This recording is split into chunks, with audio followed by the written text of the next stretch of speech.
So I know you're really, really excited and you want to put the flute together and begin playing the flute immediately. But stop. Wait, don't do it. We need to first think about how we create sound on the flute. It doesn't play itself. It takes air. It takes breath. Just like you, as a living body, are supported by life through the breath, the flute is also supported in its life through the breath. Learning how to utilize the air is a really, really important step in being a fantastic flute player. So we're going to talk just a little bit about that.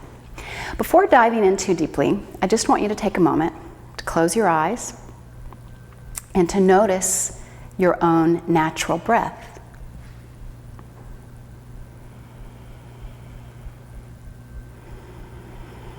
So what are you noticing? Can you notice the pace of your breath? Its depth? Its duration? Notice which parts of the body move as you inhale and as you exhale. Without trying to control the breath, just notice your natural breath.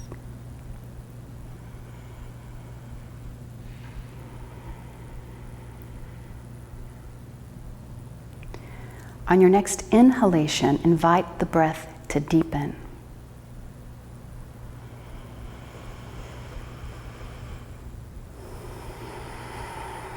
And just with that cueing, notice what changes in the breath when you invite a deep breath. Without instruction, without labeling, just notice. So the breath works both as a voluntary system and an involuntary system. When we're not thinking about the breath, it's going to function. For example, when we're sleeping. But if we want to invite consciousness around the breath, we certainly can, and that is absolutely what we have to do when we're playing a wind instrument such as the flute. Developing control of breath is the way that we develop control over the quality of our sound and articulation and the way we speak and live through our instrument. So how does the breath mechanism actually work? I don't want to get too heavy into this, but too heavily into this, but I do want to give you to provide some clarification around some terms that you're likely to hear in relationship to the breath.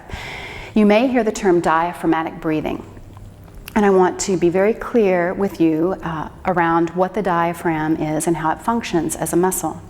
The diaphragm is a very large dome-shaped muscle that is just below or at the base of the thoracic cavity. The diaphragm is cool for a lot of reasons. One is that this great big dome separates the thoracic cavity, which houses our respiratory system, from the abdominal cavity, which houses our other internal organs. So we have the respiratory system in the heart, in the thoracic cavity, and we have the stomach and the kidneys and the digestive system in the abdominal cavity. The diaphragm separates those two cavities. The diaphragm functions in one way, basically. When we engage the diaphragm, it draws down toward the abdomen. That's the contraction of the diaphragm. As it draws down, air is then pulled into the lungs. So you may hear terms like breathe into your belly. I'm going to use that terminology myself. What I want you to be clear about is that we're not actually putting air into our belly, but the diaphragm is pressing down on the organs in the abdominal cavity, and as it presses those organs down, they have to go somewhere, so they're going to come out into the belly. That's what we see down there. There isn't actually air down there.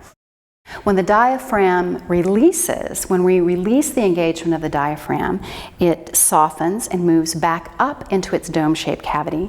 The air is moved out typically by the weight of the body tissue in the upper part of the torso. We can also engage muscles in the torso to assist with moving that air out of our body. And as flutists, we're going to learn how to do that. We use our abdominal muscles, our side muscles, our back muscles, the intercostal muscles, these little muscles that are located between the ribs. All of those become important aspects of our breathing mechanism.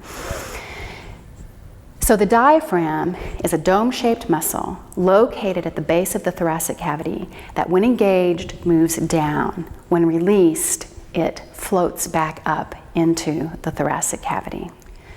I'd like to take a moment now just to work with you on developing what many call a three-part breath. Again, just to provide clarity around the physiology of it, there actually aren't, or there isn't a way to fill the lungs from top to bottom. When you draw air into the lungs, the entire lung is inflating, and when you move air out of the lungs, the entire lung is deflating.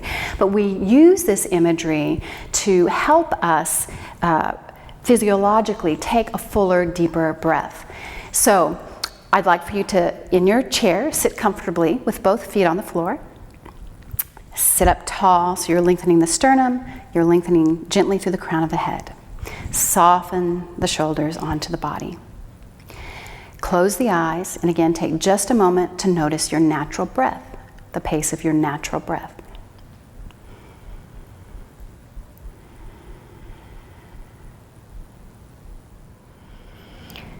So on your next inhalation, invite the breath to deepen.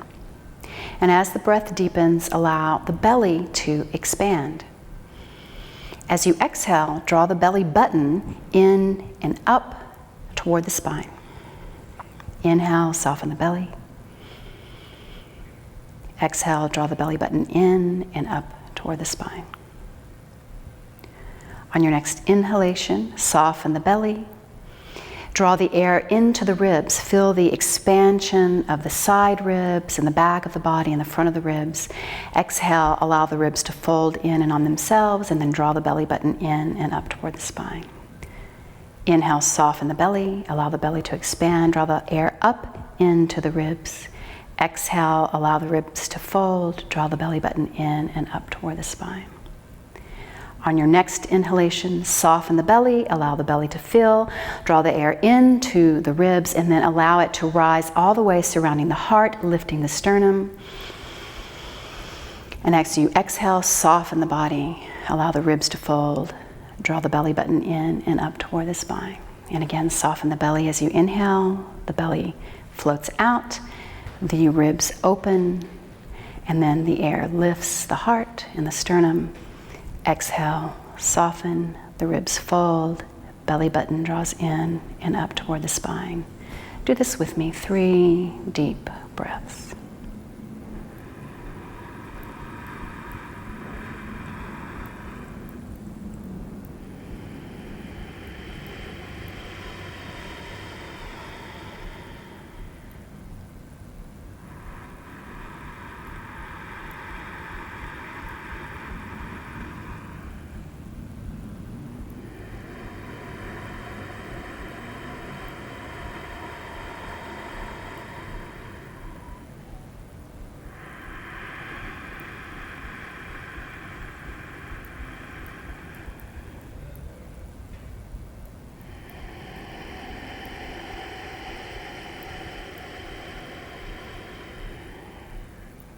And on your next inhalation, allow the natural breath to return and notice how you feel. So this 3-part breath is something that we can utilize regardless of whether we have a long duration to take in a breath. You may have a lot of time before you have to come in, and you can really indulge and take time to really fill the lungs. What we'll eventually learn how to do is to move the air in and out of the body very, very efficiently and very quickly. But this concept is retained throughout the process of the breath. This is the breath control aspect. So you may have noticed that as you were engaging in this exercise that the breath was smooth, and if so, that's fantastic. You may have noticed that it was a little shaky, or maybe your breath took a little longer than mine, or maybe the duration was even longer. These are just things to notice. They're not judgments. Ideally, we want to work toward a long, slow, controlled breath initially with this exercise. And as we continue to work with the idea of air and breath, we can play with those ratios. But for now, just practice a 3-part breath. It's really, really going to open up your playing in many, many ways. I know you're really excited about getting started on the flute, but before we move to the flute, I want to talk just a little bit about the flute embouchure and its relationship to the breath. The embouchure refers to the musculature of the mouth through which we channel the air or direct the air into the flute. The shape of the embouchure for flutists generally is like saying the word poo, poo. Let me hear you say that. Poo, poo. Notice when you say poo that the lips press together. So in this pressing of the lips together, we're narrowing the opening that the air is going to move through. Notice when you say poo that the bottom lip comes forward, that the air is moving on the inside of the lips, the wet part of the aperture, the opening in the lips. This is what we want with the flute embouchure. Notice that when we say poo, the corners are not pulled back, but they're more forward. They're engaged, but a little more forward. This is really, really important. We want to create a tunnel for the air to move through, very much like moving it through a straw. So if you have access to a straw, I would like to invite you to take a straw now. We're going to form the syllable poo, poo, and we're going to place the straw in the center of the aperture, like this. This is more or less our flute embouchure. What I would like to do is take just a few deep breaths and then exhale through the straw. Okay, so have the straw ready. Place it just inside the aperture. Breathe in.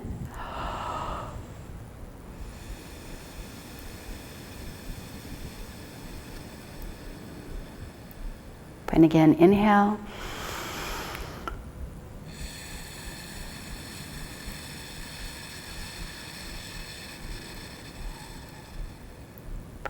Notice that I'm aiming my straw down toward the floor and not out in front. This is the direction that we want the air to move. The flute is going to be below the opening in the lips, not in front of it or above it. So we want the straw to also be facing down. This is the direction of the air. This is the shape of the tunnel and the direction of the tunnel that we want to create. So again, we're forming the embouchure as if saying the word poo. We're placing the straw in the aperture. Deep breath in.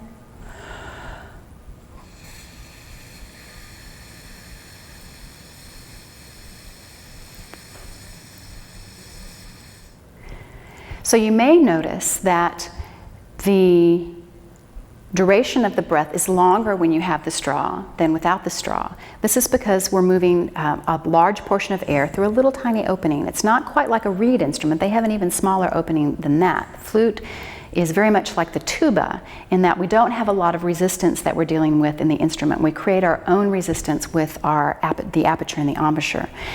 Ideally, we're wanting to really be able to control these muscles in the embouchure, and utilizing a straw and getting a feel for that is one way to begin to develop that musculature. Now what I'd like to do is have you take a deep breath in. We're going to place the straw.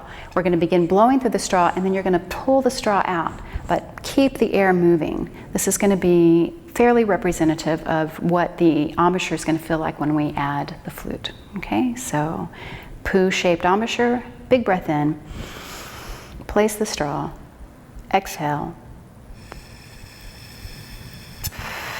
remove the straw. Let's do that one more time. So poo-shaped embouchure, big breath in, place the straw, exhale.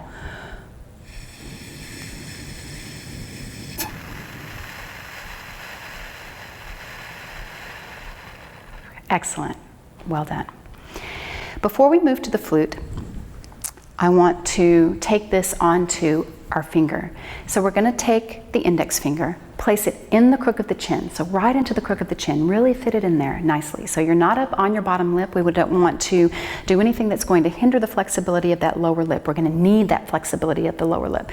So place the finger right in the crook of the chin. That's why we were created with chins. It's to rest our flute fingers and our flute head joints on.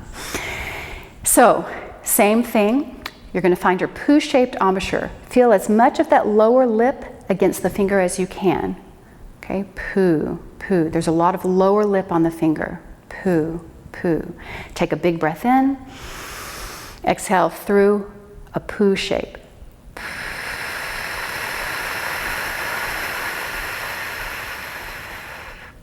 So you may hear an air sound in what I'm creating. That's what we want. That means that the air is going in the right direction, which is against the finger. If you're not getting any sound, if it's like this, that means that your air is going too far across and out. It won't go into the flute and you won't make a sound. You want the air to be directed down onto the finger and ultimately into the flute. So let's try that again. Fingers in the crook of the chin, lots of flesh of the lower lip on the finger, just like saying the word poo. Inhale.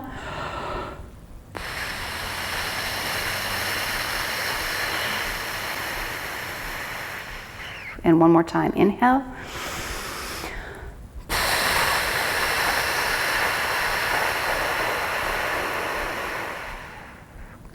Release the finger and release the effort of that exercise. Great job.